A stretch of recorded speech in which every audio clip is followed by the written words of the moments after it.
నాగర్ కర్నూలు జిల్లా Gudipalli reservoir KLI కాల్వ ద్వారా సాగునీటిని అందించాలని రైతులు ఆందోళనకు దిగారు. తమ పంట పొలాలకు సరిపడా నీరు అందడం లేదని ఉయ్యాలవాడ రైతులు వాపోతున్నారు. అధికారుల నిర్లక్ష్యంతో తమ పంటలు నష్టపోతున్నామని అంటున్నారు. కెనాల్ కాలువ గుడిపల్లి కాలువ రిజర్వాయర్ మెయిన్ కాలువ నుంచి సబ్ కాలువ ఒక 5 ఊర్లకు సంబంధించి ఉంది. మాకు గత 10 రోజులుగా దగ్గర ఒక 10 రోజులు అవుతుంది. వాటర్ ప్రాబ్లం చాలా అవుతుంది.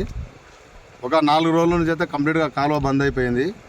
ఈ బంద్ అయిన వల్ల మాకు మొక్కజొన్న పంట తీవ్ర నష్టం జరిగి ఒక దగ్గర 60-70 మంది రైతులు ఒక్కొక్క 200 ఎకరాల భూమి మేము పంటలు వేయడం జరిగింది. ప్రతి ఒక్కరి పంట కూడా మీరు వచ్చి చూసుకున్నా కానీ వాడిపోయి ఇప్పుడు కండలు ఇడుస్తున్నాయి, పూత వస్తుంది, కొందరివి పంటలు ఎండిపోతున్నాయి.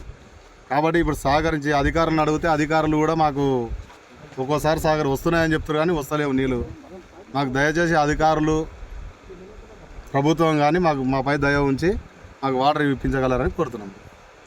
అయితే గత కొన్ని సంవత్సరాల నుంచి లేని ఇబ్బందులు కొద్ది కాలం నుంచి మేము అధిగమిస్తున్నందువలన మేము యాసంగి పంటలో మొక్కజొన్న కానీ పల్లి కానీ మినుములు కానీ వేసుకోవడం జరిగింది. అది పూత దశలో కథ దశలో ఉంది. మాకేమవుతుందంటే ఈ దశలో వాటర్ లేకపోవడం వల్ల కెనాలు నుంచి వచ్చే కాలువల నుంచి మాకు సమస్య ఇబ్బందిగా ఉంది. ఇది అధికారుల నిర్లక్ష్యము, రాజకీయ పరంగా ఇబ్బందులు మాకేం అర్థం కావట్లేదు. కల్వకుర్తికి నీటి పారుదలలు ఎక్కువ అవుతున్నాయి.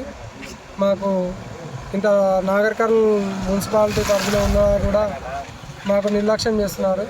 నీళ్ళ ఇబ్బందులు చాలా ఉన్నాయి. మాకు ఈ నిర్లక్ష్యం ఎక్కడి నుంచి అనేది అర్థం కావట్లేదు.